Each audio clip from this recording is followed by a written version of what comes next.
Dependendo da sua idade, talvez você conheça muito sobre o Flash, porque assiste o seriado que passa hoje na TV a cabo. Mas talvez você não tenha visto ou não se lembre do outro seriado do Flash que passou há mais de 25 anos na televisão e que inclusive é o culpado porque muita gente até hoje chama o Flash de o The Flash.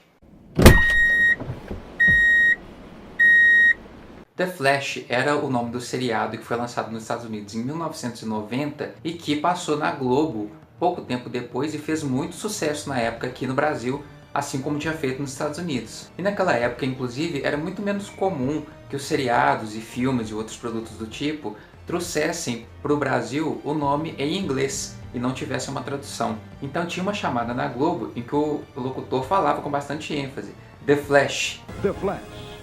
E a partir de então todo mundo começou a chamar o seriado e o herói de o The Flash. Esse seriado foi adaptado para a TV, então ele não era totalmente fiel aos quadrinhos. O que a gente vai ver é o Barry Allen se tornando o Flash logo no primeiro episódio. Isso acontece quando ele está trabalhando no seu laboratório. Ele é um cientista da polícia. E ele é atingido por um raio enquanto está trabalhando e jogado no meio de um monte de produtos químicos. Ele desmaia e no dia seguinte ele acorda e começa a perceber ao longo dos próximos dias que ele tem algum tipo de poder de super velocidade. Uma outra cientista que também trabalha para a polícia, a Tina McKee, entra em contato com ele porque percebe umas alterações nos exames dele e acaba que ela se torna a ajudante dele. Inclusive ela é responsável por dar a primeira versão da roupa dele que depois ele adapta com o capacete, o símbolo e tudo mais, porque ele resolve lutar contra o crime depois que o irmão dele é assassinado por uma gangue, o irmão dele que também era policial. E assim começa a história do seriado, e todos os episódios seguintes vão seguir basicamente aquele formato tradicional de seriados, em que você tem um vilão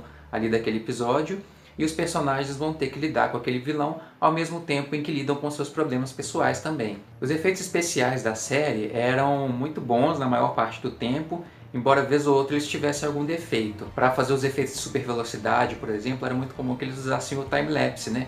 Que é basicamente você gravar a coisa de uma velocidade mais lenta e depois passar ela acelerada. Mas na maior parte das vezes ficava muito legal o efeito e a gente conseguia aproveitar bastante do seriado sem achar nada exagerado. Isso inclusive porque o próprio visual do seriado lembrava bastante um visual de quadrinhos. Uma característica muito comum na época é que a gente via também no filme do Batman, que tinha saído um pouco antes, o filme do Tim Burton no caso, e também um outro filme que tinha saído e que fez bastante sucesso foi o filme do Dick Tracy, que tinha mais traços de quadrinho ainda.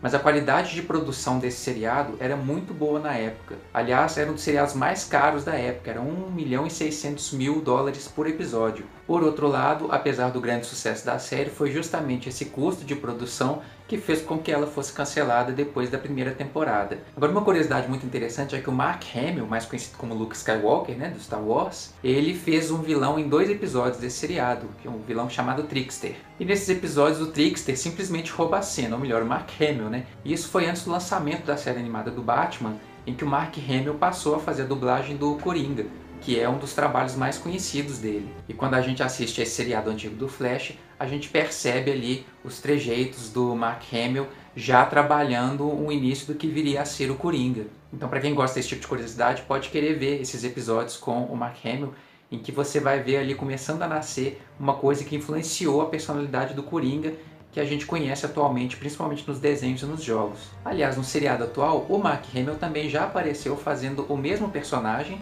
como se ele tivesse sido preso e solto muitos anos depois. A Amanda Pays, a atriz que faz a Tina McKee, repetiu a personagem dela nesse seriado novo também.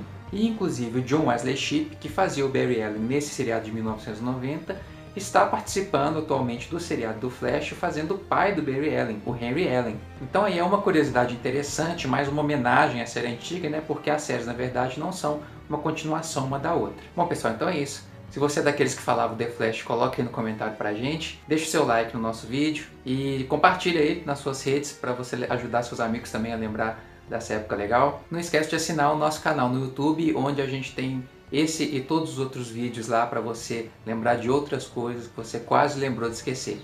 É isso aí, até mais. Tchau. Curte o nosso vídeo.